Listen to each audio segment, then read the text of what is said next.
In today's video, I'm going to teach you how to create a simple sales workflow in Pipedrive in 3 minutes.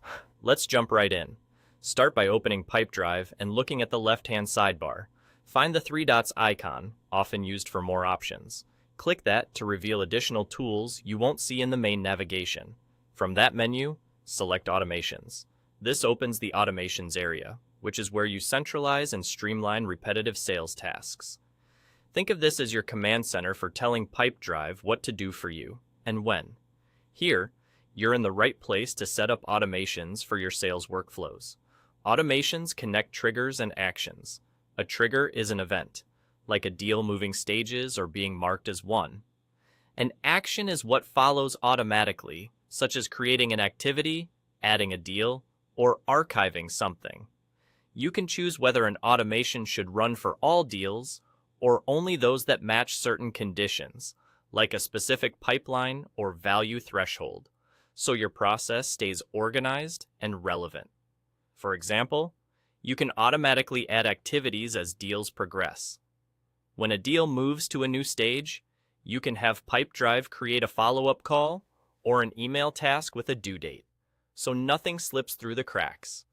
You can also add new deals automatically, such as when a contact is added or a form is submitted, ensuring every lead enters your pipeline without manual data entry.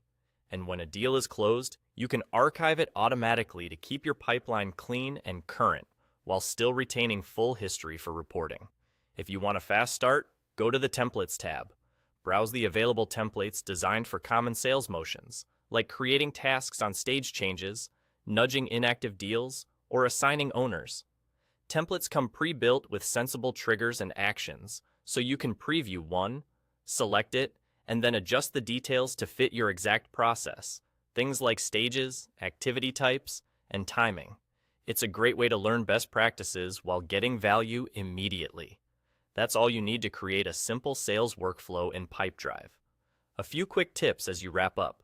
Start with 1 or 2 high-impact automations so your team can adapt smoothly. Name your automations clearly so everyone understands what they do. And test changes on a sample deal to confirm the timing and tasks behave as expected. If something isn't working for your team, you can pause or edit an automation at any time. With these basics in place, you'll save time, reduce manual work, and keep your pipeline moving forward consistently.